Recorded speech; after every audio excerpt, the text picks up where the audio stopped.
Namaste my fellow strikers, Holy Materia here, back with another Shinobi Striker video. Today we're going to be talking about the top 10 improvements in Shinobi Striker, so let's get right into it. Alright, so yeah, I've been playing Shinobi Striker since the open beta, and I got it on day 1 when it came out, or actually the second day when it came out. So I've been with Shinobi Striker since the beginning.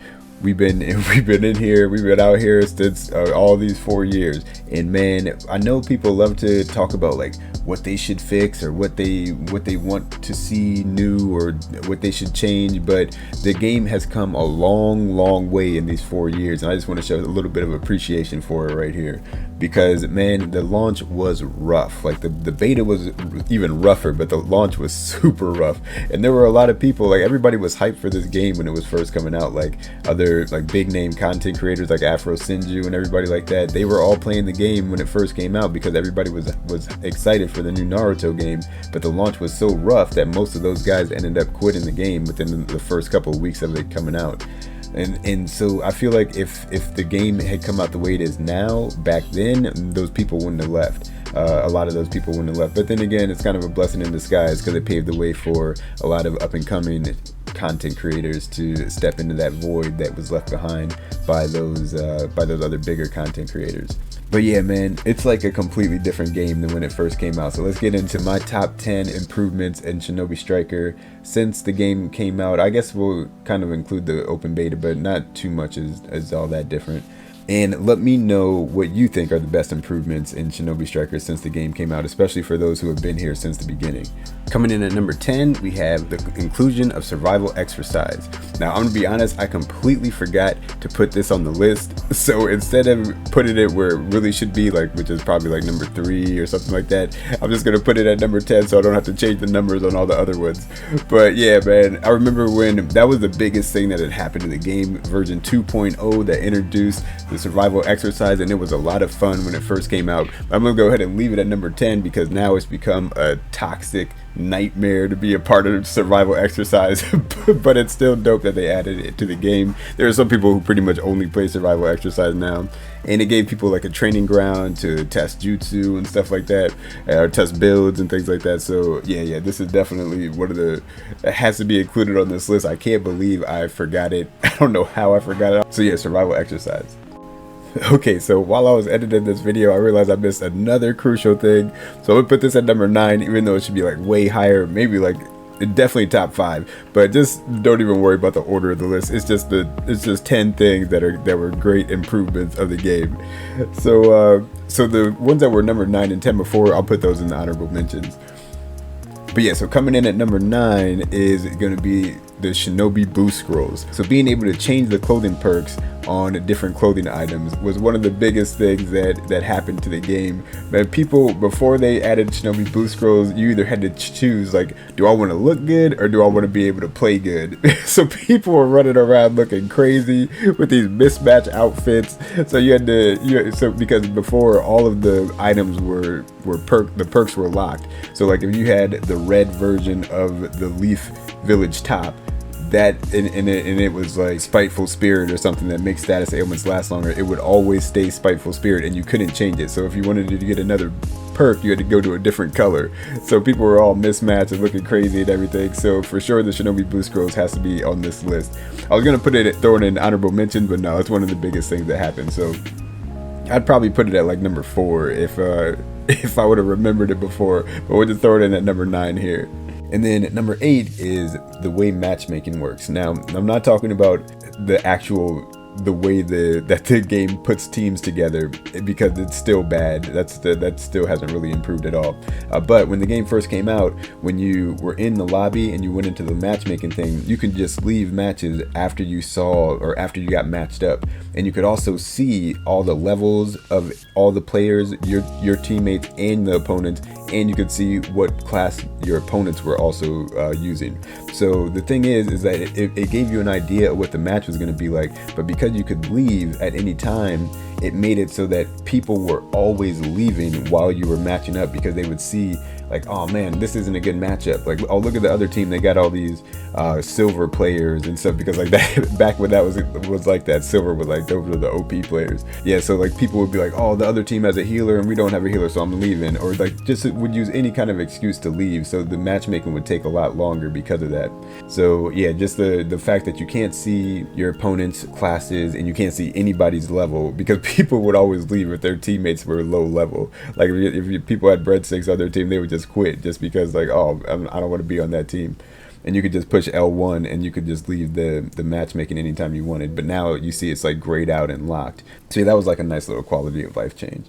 Okay, so now let's get into more like the gameplay things that have changed. Coming in at number 7, we have getting credits for Pitfall KOs. So when the game first came out, even though a Pitfall has always counted as a death on your team, like in combat match, you didn't get credit for getting Pitfall KOs. So like for example, if you were using Feather Illusion and you Pitfall the whole team into the pit in like say the Sand Village or something, you would get 0 kills for that. But the other team would get those 4 deaths, but you wouldn't get any credit for any of those kills. Yeah, that's the thing they changed, and it just made the scoreboard make more sense, because like especially in we'll get more into pitfalls in general later, but especially in the hidden Sand Village, like you would have a combat match and the team that won would have, like, if you added up everybody's kills, they might have like 3 or 4 kills combined on their team that showed up on the scorecard, because so many of the deaths on the other team were from pitfalls, and then they didn't get any credit for those kills.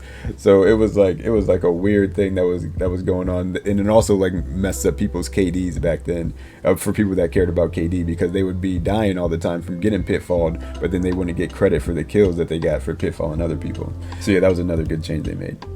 Alright, so coming in at number 6 is a more recent change, the vertical chakra jump. So this adds a lot of versatility to the game, and the verticality you get on that is crazy good. It's way better than I was expecting. And it's especially good for like newer players who haven't mastered the advanced movement and stuff, especially on maps like the Cloud Village, where you're having to scale those walls and everything that go up forever.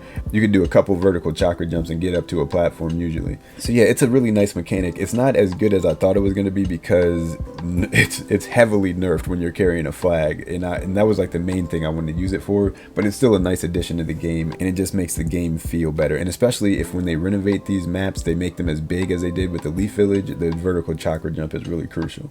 Alright, so coming in at number 5, we have the multiple wire kunai throws. So when the game was first coming out, you only got 1 wire kunai throw per like action. So if you jumped out into like over a pit and you threw out your wire kunai and you miss a wall, which is something that happens all the time, you would just fall to your death. So instead of being able to throw it out all the time, you could only throw it after you canceled an action. So it was kind of like having like how you combo cancel. So you could throw the wire kunai once. If you push the button again, nothing would happen. But if you do like a double jump and then push it again, you can throw another wire kunai. And then if you dashed or something, you could throw another wire kunai. But you had to cancel in order to get another wire kunai. And it was a crazy time in the game when it was first coming out, and this was another thing that made pitfalls more prevalent. Like there are so many things on this list have to do with how bad pitfalling was when the game first came out. Like it was almost game breaking how bad pitfalling was. So yeah, this was another thing that made pitfalls worse, was that you had to really think about how you aim that kunai when you first threw it, because you couldn't make any mistakes with that. It was a crazy time, man. I almost forgot about this on the list. It was only when I was rewatching some old videos footage that I realized, like, oh yeah, you could only throw 1 wire kunai like per cancel. It was crazy. That's actually one of my favorite improvements that they made to the game. Alright, and then coming in at number 4, we got the wall splat fall distance. So wall splats are still my least favorite mechanic in the game, especially on the Sand Village. But when the game first came out, it was way worse. The distance you would fall before you were able to recover was ridiculous. Like people were wall splatting towards the top of some platforms in the Cloud Village, and you could wall splat and fall all the way down to the pit. So it was another reason. It was another way that pitfalls were just happening left and right when the game first came out. I still think they need to make the distance shorter than it is now, or just completely take out the mechanic from the game. But yeah, it was significantly worse before. Like now it's really only a problem in the sand village, but it used to just be it was just a problem in general before. It was crazy, man. Coming in at number 3, we got the whole way they redid how flag battles work. Now, flag is still my least favorite out of the legitimate game modes, but it's a million times better than it was when the game first came out. So like when it first came out, you had to take back 3 flags and there were no ticks on the flag. Like it didn't matter if you got kills, it wouldn't give you any more, it wouldn't give you like those ticks that you get on the flags to make it easier to capture the flag. So not only was it harder to get the flag in the first place, but you had to turn in 3 to win the match. In flag battle, unless you were going against, unless it was like some breadsticks versus a 4-stack of like the most experienced players in the game, the flag battles almost never ended before the time was up. Like you almost always had to go the 7 minutes until the time was up, and like whatever team had 1 or 2 flags would just be the winner, which it was just whoever had more, or you would have a draw. And draws were frequent in those days. Like you hardly ever see draws anymore, but like they used to happen quite often in the old version of flag. So yeah, the improvements to flag are crazy. It feels like a whole different game mode pretty much. And coming in at number 2 for the top 10 improvements for Shinobi Striker is the renovated map, the Leaf Village. Man, we've been asking for this as a community since the game came out, basically. People have been asking for it at least like since the first year of the game coming out. And we finally got it. And they delivered. Like even though they're calling it a renovation because it's based on the Leaf Village, I feel like it's a completely different map. It doesn't feel anything like the original Leaf Village map. Everything is different, where the bases are different. I love the way that they change where the objectives are, like the bases and the flags and things like that, and the scrolls and everything. Like even the starting scroll, the first scroll, which is something I've been saying for a long time that they could do to make combat more interesting. And hopefully when they renovate the next map, they'll also do this where they switch around where the objectives are, because it makes it so fresh playing on the map every time. And I still am hoping that they end up doing that for the other maps too, like at least where they can, where it makes sense to be able to move objectives around. But yeah, they definitely delivered with the renovated map with the Leaf Village. I'm hoping that the next one is as good as that one, and I also hope it's the Rain Village. But let me know what map you guys want to see renovated next, because I just would love to have more non-Pitfall maps. So yeah, that's one of the biggest dubs that's happened, especially in recent memory, for sure. But yeah, some honorable mentions before we get to number 1. The notice board in the lobby. Now, especially as a content creator, this thing is crucial to me, because like I need to always be checking like for updates and things like that, patch notes and everything. And before, I'm not sure if there was a way to look at the patch notes again once you see it the first time and those cards are gone. You might have been able to look at it in the options menu, but I don't remember if you were able to see it at all. So yeah, this notice board has a whole bunch of stuff that is helpful, and that's just a nice little quality of life improvement that they added. And also shout out to the other one too that showed you how to play. That's next to Choji. We got another quality of life improvement showing who's teamed up, like the little icon that shows up when people are on a team.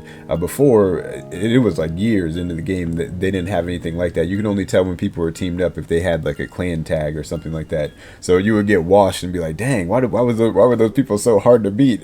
and then maybe you might realize somehow that they were all teamed up. But honestly, for the most part, it kind of just like psychs people out. But it's a good thing that they added. Yeah, it just lets you know what you're getting into, so you can prepare for the 4 stacks and stuff.